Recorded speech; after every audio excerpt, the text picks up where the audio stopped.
ভালো লাগে দোস্ত দেখ মেয়েটা খুব সুন্দর না? দোস্ত ঠিকই তো কইছস, অনেক সুন্দর লাগে। দোস্ত বাদ দে না, তোরা তো অনেক মেয়ের সাথে প্রেম করিস ফেসবুকে, এই মেয়েটাকে আমার খুব ভালো লাগছে। আমি বুঝলাম না, বুঝছস? হ্যাঁ, এই জন্য আসলে এই যে গরিবের মানে গরিব বন্ধু বান্ধবের সাথে চলতে হয় না, বুঝছ না? হ্যাঁ, তুই আমাদের টাকায় চলস, হ্যাঁ, আর তুই এই মেয়ের সাথে প্রেম করবি না? তোর কোনো যোগ্যতা আছে মেয়ের সাথে প্রেম করার জন্য? আর তুই জানোস এই প্রেম করলে কি কি লাগে? বড় বড় রেস্টুরেন্টে খাওয়াইতে হয়, ঠিক আছে, ঘুরতে নিয়ে যাইতে হয়। তুই পারবি সেটা? বল আমাকে, তুই পারবি সেটা?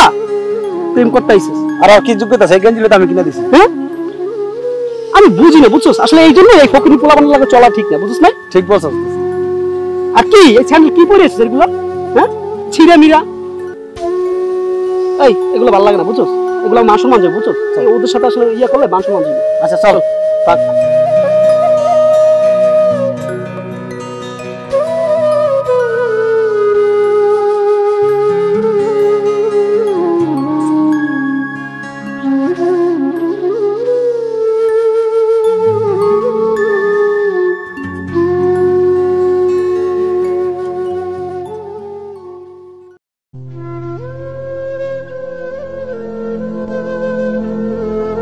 ওরা যখন আমাকে গরিব বলছে, আমার মনে হয়েছিল কি এই পৃথিবীতে আমি খুব একা।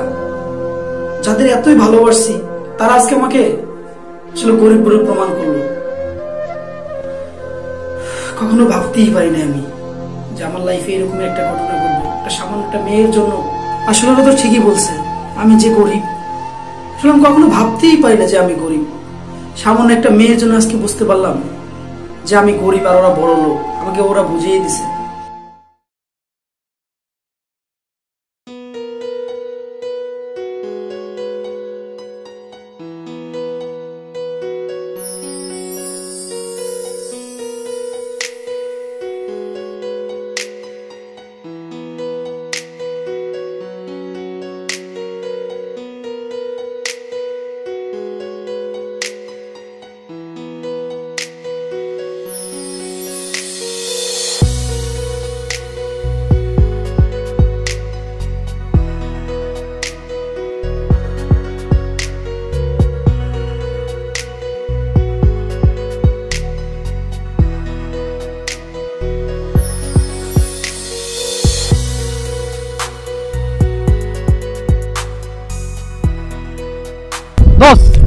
আজকে আমি অনেক খুশি, বুঝছো? তুই আজকে যা খাইবি আমি তাই করে খাওয়াবো, ঠিক আছে? সত্যি মানে চল তোর আজকে খাওয়াবো, ঠিক আছে? চল বিয়ে শাদী করবি না বন্ধু? দোস্ত করবো বিয়ে শাদী, শোনো একটা মেয়ে দেখ। বুঝতে পারছি, যা পাবি বেটা, একদিন পাবি, ঠিক বলতে দেখ। হ্যাঁ আচ্ছা, আমার কাছে বেটা। আচ্ছা ভাইয়া, আপনার সাথে কি একটু কথা বলা যাবে? হ্যাঁ বলেন। আপনাদের সাথে না একটা ছেলে ছিল, ও কই? ওকে দেখতেছি না। কার কথা বলতেছেন? আরে ওই যে ফকিনের বলা আছে না, জসিম। জসিমের কথা কইতেছেন? আমি বুঝি না, আপনি কি ঠিক আছে, মাথা ঠিক আছে? আমাদের দেখেন না, আসলে ওর সাথে একটু দরকার আছে। আমি ফকিনের বলা ওরে খোঁজেন কি লাগা? কি রে বন্ধু, কস না ওরে খোঁজে কি লাগা? সেটা তো কথা। হ্যাঁ, আমাদের দেখেন আমরা হলো ভদ্র ফ্যামিলির ছেলে, ঠিক আছে? আর আমাদের বাপের অনেক টাকা আছে, বুঝেন নাই? এই টাকা সব 3-4টা বাড়ি। আর কি কইতেছে, কারে খুঁজে বন্ধু?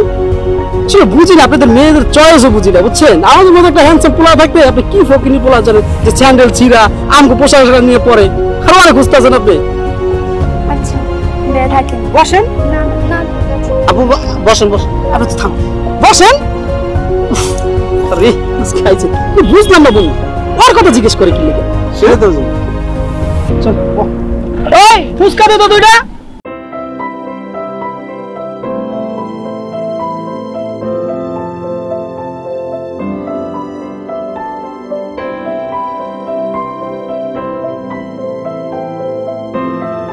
আপনার এখানে? না, আমি আসলে কিছুদিন যাবত ধরে আপনাকে খুঁজতেছি। কেন? আপনাকে খুঁজতে আপনার ফ্রেন্ডদের কাছে গেছিলাম, কিন্তু ওরা আপনার নামে কিছু বাজে বাজে কমেন্ট করলো, তো ওইটা শুনে আমার একটু খারাপ লাগছে। ওরা ঠিকই বলেছে, ওদের দেওয়া টাকাই তো আমি চলি, ওদের কাপড় চোপড় আমি পরি, ওদের জুতা পরি আমি, সবকিছু তো ওদের দেওয়া, ওরা কিছু না দিলে আমি খাইতে পারি না। ওরা যদি কখনো কোথায় যায়, সেখানে যদি ওরা আমাকে না নিয়ে যায়, আমি সেখানে যাইতে পারি না, কারণ আমার বাবার তো টাকা পয়সা নেই।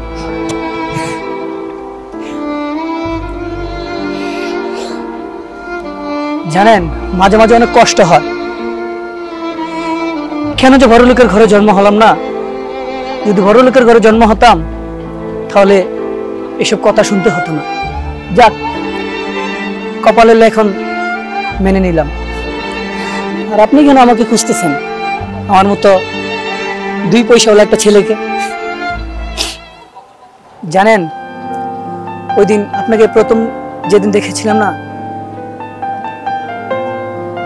সেদিন আমার কাছে খুব ভালো লেগেছিল। সেদিন থেকে আছে না, আমার এই বুকের ভিতরে না আপনাকে জায়গা দিয়ে দিয়েছি। কিন্তু ওই দিন নিজের অজান্তে আপনাকে ভালো লাগার কারণে আমার বন্ধুদের কাছে অনেক অপমান হতে হয়। সত্যি কি আমাকে ভালো লাগে? কতটুকু ভালো লাগে তা আমি বলতে পারবো না, কিন্তু আপনাকে আমি অনেক ভালোবাসি। আচ্ছা তাহলে আপনি এখানে দাঁড়ান, আমি আসতেছি। কেন? আপনি এখানে দাঁড়ান, আমি আসতেছি।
কেন আমাকে দাঁড়িয়ে থাকতে বলেছ? না, আসলে আমিও আপনাকে ভালোবেসে ফেলছি, তো আমি চাই যে আপনি আর আমি সারা জীবন যেন একসাথে থাকি। না না, এটা কখনো সম্ভব না। আমি যে গরিব, আর এই গরিব ছেলের সাথে তুমি কখনো সুখে থাকতে পারবে না। এর থেকে ভালো হয় কি জানো, তোমার জীবনটাকে অন্য কারোর সাথে জড়িয়ে জীবনটাকে ফুলের মতো সাজিয়ে নাও। আমার বন্ধুরা আমাকে যতই ঘৃণা করুক না কেন, আমার বন্ধুদেরকে আমি অনেক ভালোবাসি, কারণ ওরাই আমার বিপদের সময় আমার পাশে ছিল। আমি ওদেরকে কখনো ভুলতে পারবো না। হয়তো আজকে ওরা আমার সাথে খারাপ ব্যবহার করছে, কালকে তারাই এসে আমাকে বুকে জড়িয়ে নেবে। আমাকে মাফ করে দিও। দোস্ত, তুই আমাদের এত ভালোবাসো, আসলে বড়লোক হইয়া আসলে অন্ধ হয়ে গেছি, নিজেকে আনমোড়া অপরাধী। দোস্ত, কান্দিস না।